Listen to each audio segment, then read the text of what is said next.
now they're working together. All right. They're going into the temple and the hour of prayer. Amen.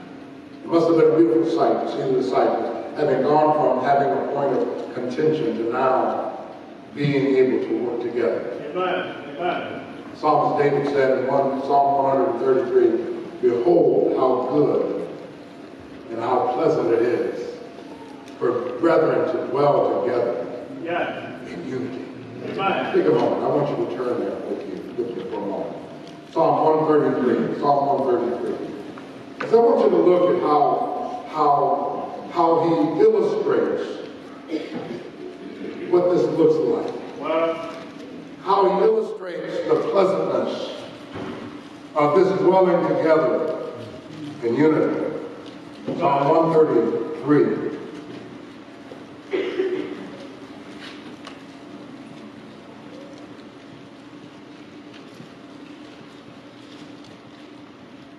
NIV says how good and pleasant it is when God's people live together amen. in unity. It is like precious oil poured on the head, running down the beard, running down Aaron's beard. The way he's describing this, there was a time when they would anoint the high priest. And how they would anoint would be with this oil. Well, And the oil would be filled with fragrant perfume.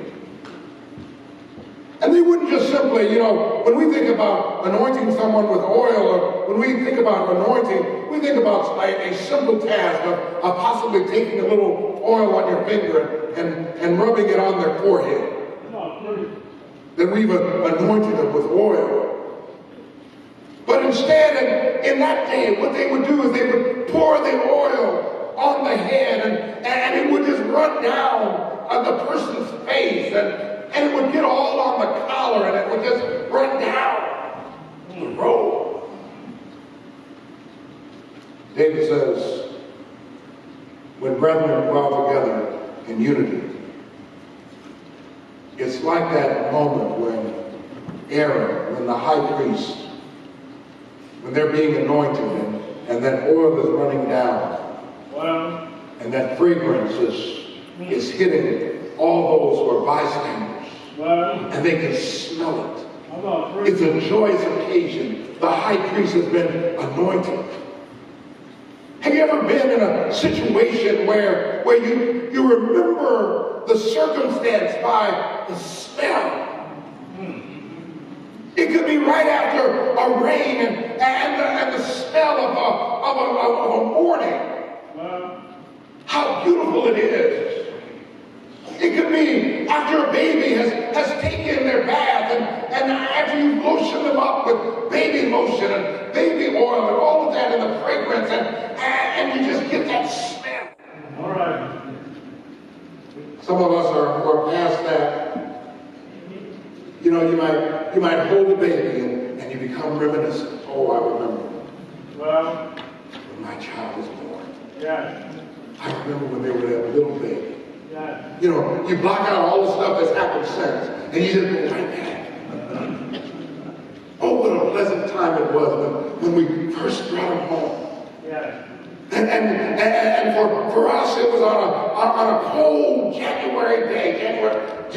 Jason was born on January 24th, so it was on a cold January day we brought him home. They don't keep him long, so we probably came home on the 25th. And I can just remember. The car seats, they don't make them like that anymore. They make them different now. yeah, I mean, they were very cumbersome then, but now they got all kinds of configurations. Yeah. We saw one last week where the person, the stroller was a car seat. All you had to do was just slam it down, and it became a car seat. all right. But we didn't have that back in the day. Yeah. Back in the day, a car seat was a car seat, a stroller was a stroller. I mean, now all of a sudden you got transformers and stuff. Yeah. But it's that fragrance that brings you back and makes you nostalgic and just hopeful and just at peace, a better time. Amen. So David says how good and how pleasant it is when brethren dwell together in unity. It's just like that fragrance Yeah. that brings you to that time of nostalgia. When things were hopeful, Amen. when things were vibrant, Amen. pleasant smells Yeah. will remind us of hopeful times. Amen. But also when brethren dwell together in unity. So here you have Peter and John together going into the temple. Yeah. They're doing their ministry work. And they encounter a man lame at a gate called Beautiful. Well, Man lame at a gate called Beautiful. The Bible tells us the man had been lame from birth. I thought about it. We all come out lame at birth. all right. But then something happens to us. And we get strength in our legs and our feet. Yeah. And we're able to walk. Amen. But this man was lame from birth. And his legs and his feet never developed. Well, So he was never able to walk on his own. He was never able to do the things that other little boys would do. He wasn't able to run and jump and skip and do all the things that kids do because even though he was born with legs, he had been lame beyond the point in which children should be lame. It continued well, even into his young adult days, in his adult days. Now he is just simply confined to sitting at a gate called Beautiful, all right. begging for alms, begging for money, begging for whatever people would be willing to give him. Yeah. There are a lot of people, and I know that we're all born lame at birth.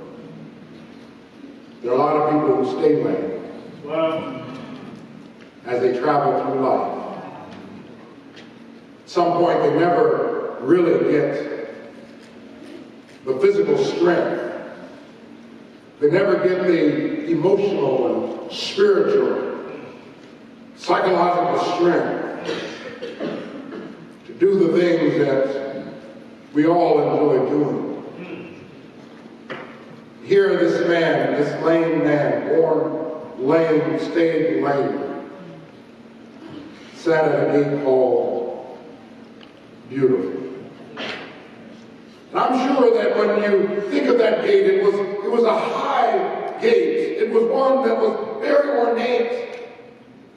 Thus its name, Beautiful. well, But here he sat day in and day out, begging for something to provide for him so that he could eat, so that he could survive.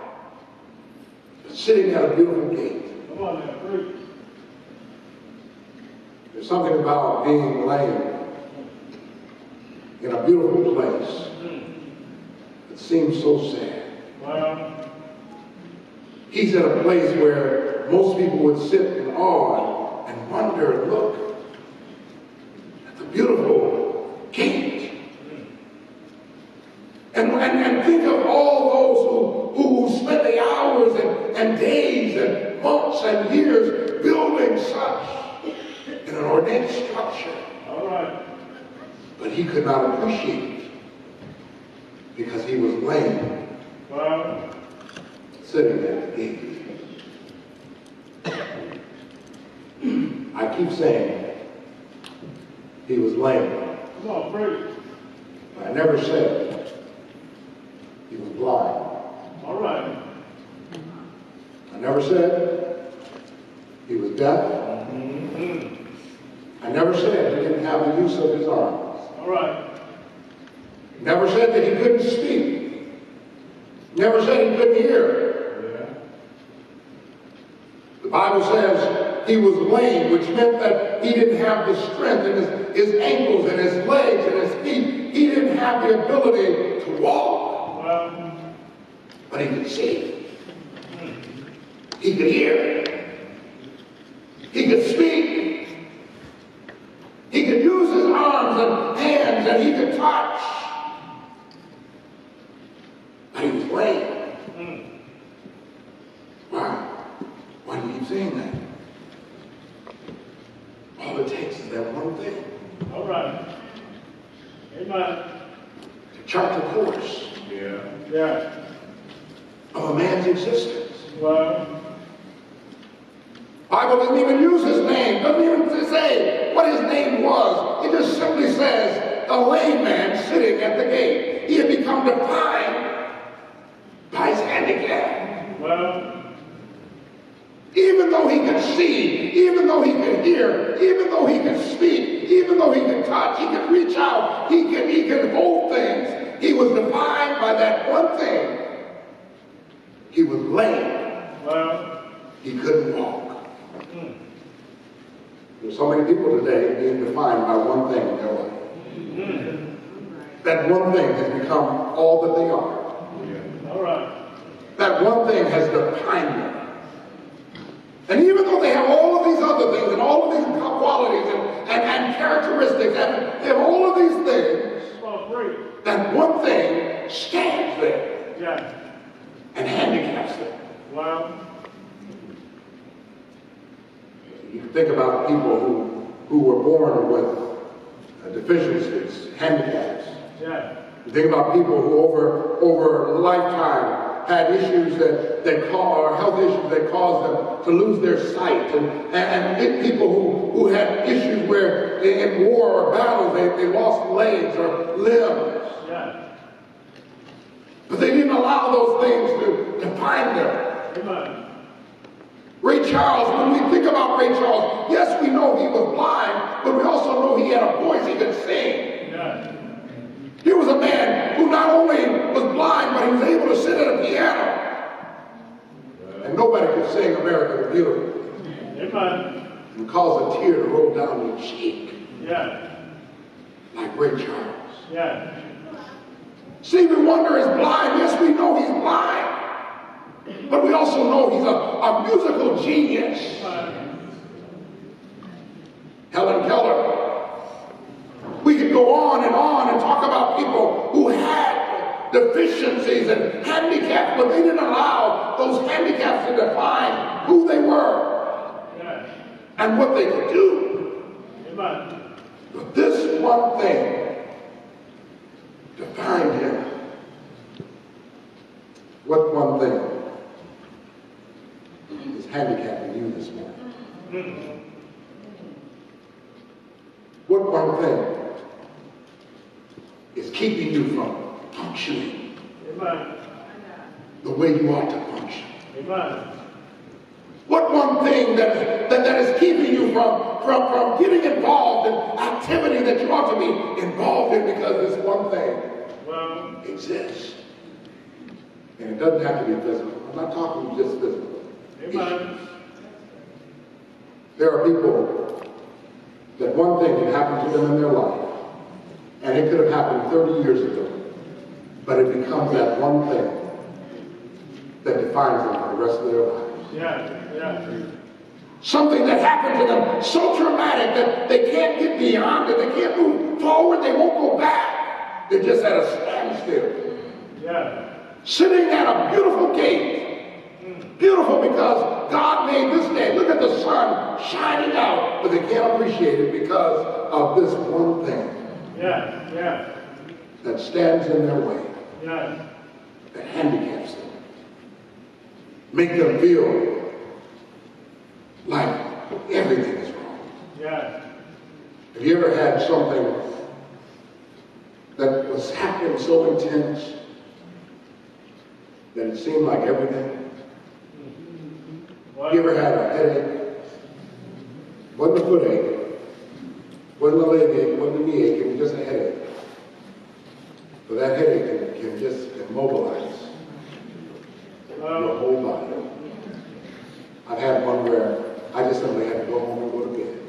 All right. So let me just sleep through it. Hopefully when I wake up, it'll be gone. Amen. Nothing else was wrong. Nothing was wrong with the rest of my body. It was just that there was an ache up there. But it took over everything. Well, I couldn't do anything until something was relieved there. There are people who are living in that condition today, where there's that one thing that is so debilitating, that causes them to become so handicapped that it becomes their whole life problem. It may be one thing, but it becomes a whole life problem. It's at that point that this lame man wasn't able to travel on his own. He needed the assistance of others. all right. Others had to carry him. When he got up in the morning, he could possibly dress himself by scooting around the house, but if he wanted to travel from where he lived to that gate, someone had to transport him. Yeah. Someone had to pick him up. Being a man, it was probably more than one. He needed the assistance of others who had to carry him. How many people are living with that one thing where other people are having to carry you along? If it weren't for the fact that you had people who were in your life that were strong enough and willing, Well, you wouldn't be able to move from one point to the other because of that one thing. all right. That one thing. It made him dependent. So many people are dependent on others. Not talking about one's dependence on God. Yeah. Yeah. They become so dependent on others, they can't even stand up straight on their own. Well, Somebody doesn't say something nice to them, they'll never feel good about themselves. all right. And even when someone says something nice, it only lasts momentarily Amen. because they're so discouraged, Yeah. so filled with low self-esteem and self-worth Come on, preach. because of that one thing. You know something? When God sends his people, Well, his help, when God sends his people, come on. his help, here comes Peter, here comes John. There were a number of gates that they could have chosen to go in. But they chose to go into this beautiful gate. Some would say that this was the gate that would go into the court of women. And there were various courts that surrounded the temple. They chose to go into this gate. Man cried out as he would, seeking the same thing that he would receive all the time.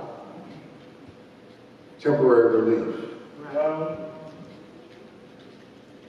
He wasn't asking to be healed of his deformity.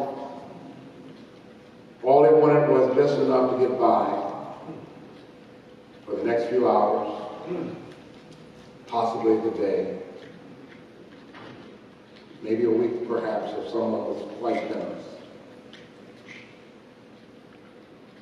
But here comes Peter and John. The man asked, alms for the poor, for the destitute, for the lame. He got Peter and John's attention. Peter says, silver and gold have I none.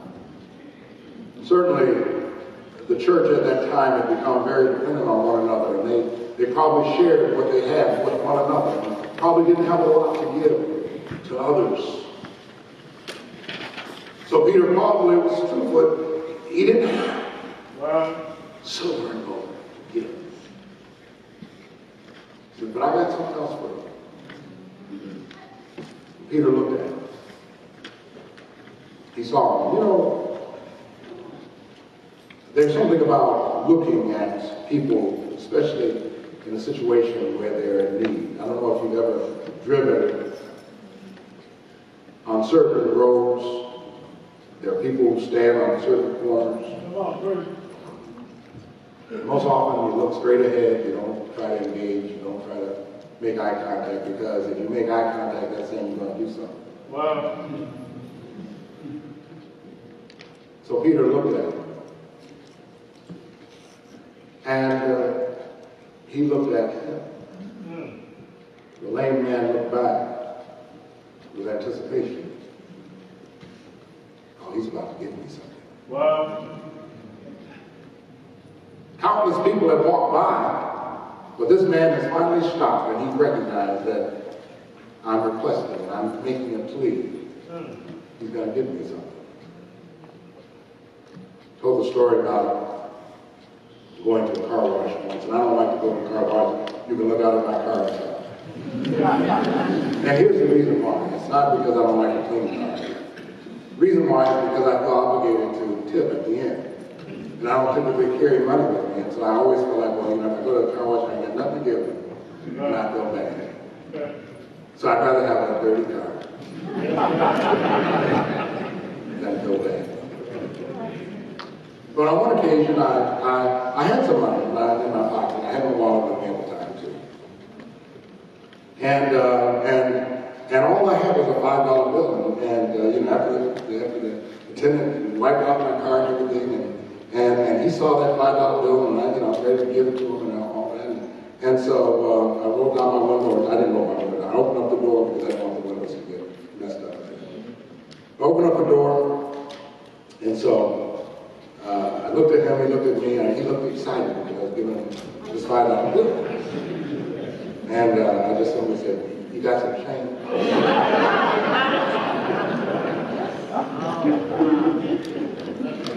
I don't tip $5. I already paid for it. Right, don't be looking at me, man. Everybody is sanctimonious at times. But you could have given that $5. $5 is hard to come by. Just said I ain't got no money.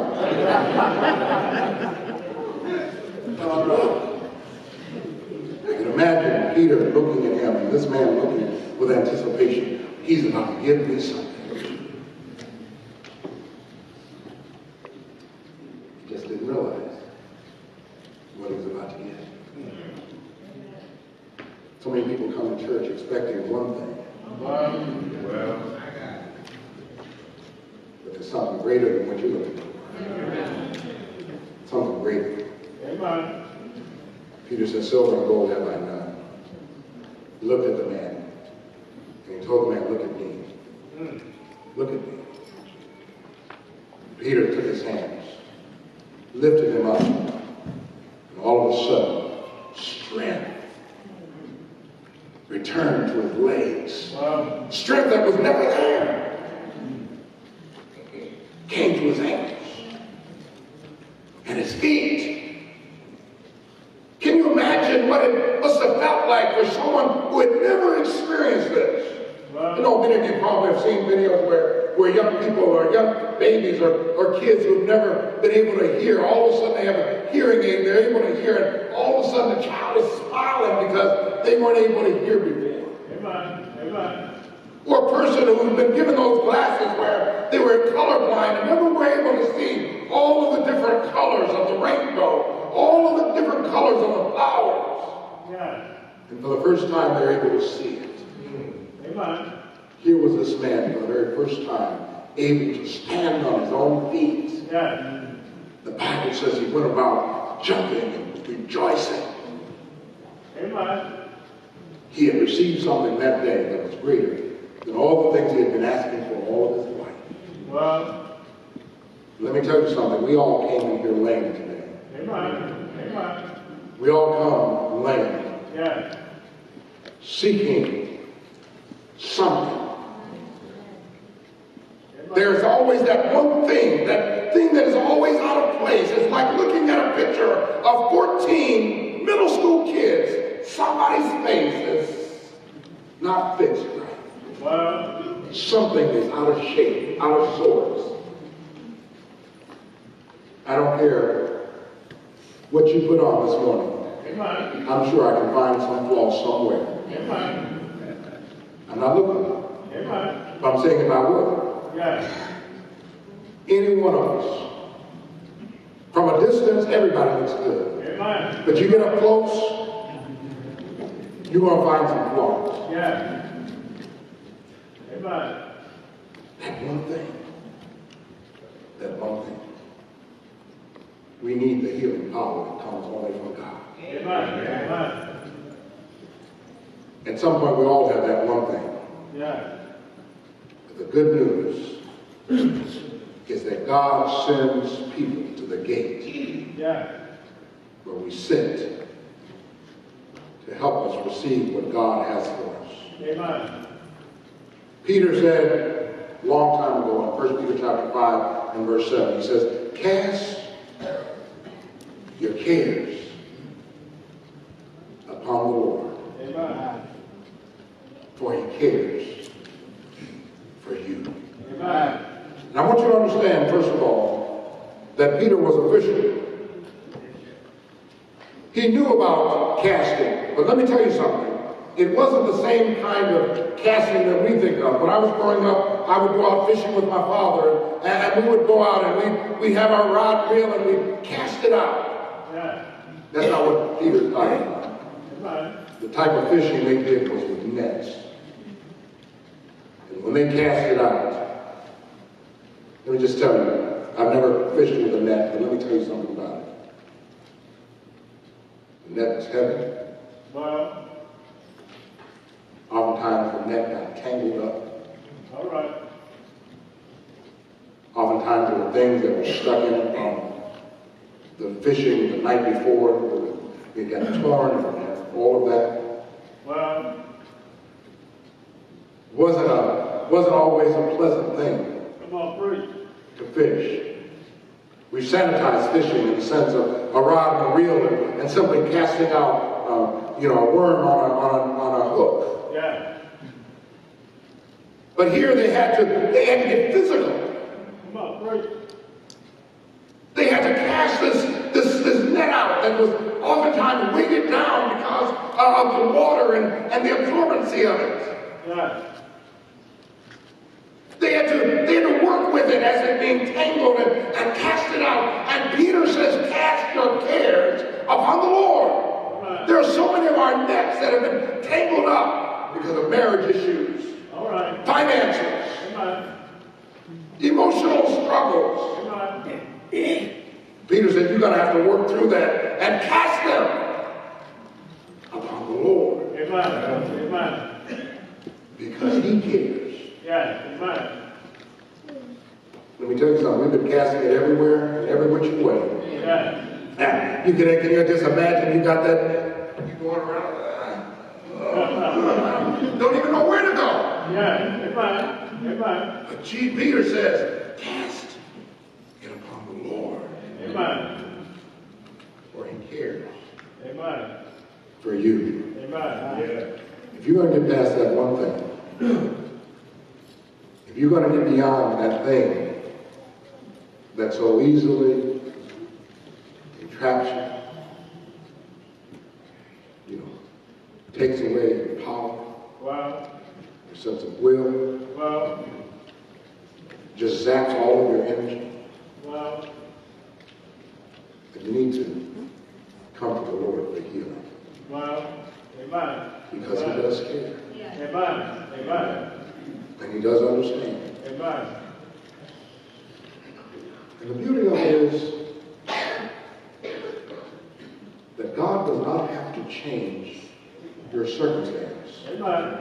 in order for you to get relief. Amen. All he has to do is change you Amen. and to change your mindset. Amen. Remember, there are other people that Jesus never healed Yeah. of their lameness, Yeah. inability to walk. Yeah. But they walk taller than a lot of us. Amen. There are a lot of people who were never healed of their sight or their blindness. Yeah. But they can see farther than we can see. Amen. Wow. Amen. It's not about your circumstance. You can have the same circumstance. You can put two people together, both of them poor. And one can be destitute, Well. and the other one can be content. Amen. It's all about what's up here. Amen. And God can transform that. Yeah. He can change the circumstance too, but let me tell you something. When he doesn't, if he's changed you, you can say, I've learned in whatsoever state I'm in Yeah. to be content. Amen. Lord, you gave me some money. Lord, you took it away. Yeah. I ain't bothered by it. Amen. Amen. I've learned to be content. Amen. Amen. Lord, my health was good. Yeah. Sometimes my health is bad. Yeah. I ain't bothered by it. Yeah. I've learned to be content. Come on. Sometimes my kids act right. Yeah. Sometimes they act ugly. Oh, yeah. But Lord, I ain't bothered by it Yeah. because I've learned to be content. Well. Sometimes my marriage have ups. Yeah. Sometimes they have downs. Yeah. Sometimes they have deep downs. Yeah. But Lord, I ain't bothered by it Come on. because I've learned to be content. Yeah. I'm not going to allow that one thing to define who I am. If I'm going to allow one thing to define me, I'm going to let it be Jesus Christ. Amen. I'm going to take off me and put on him Amen. and let him define who I am. Amen. Then I'm going to get up and I'm going to walk and I'm going to rejoice and people are going to see me and they're going to say something God has done. Amen. Amen. Give God the glory and honor. Amen. Give God the glory and honor. Give him the glory and honor. Give God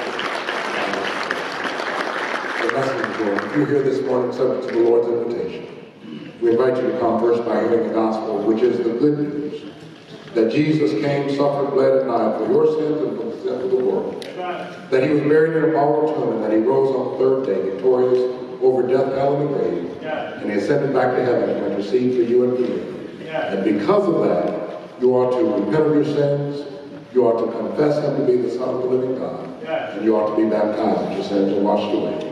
You stand in need of prayer this morning. We invite you to come and we'll pray with you. As we together stand, as we together stand. Show me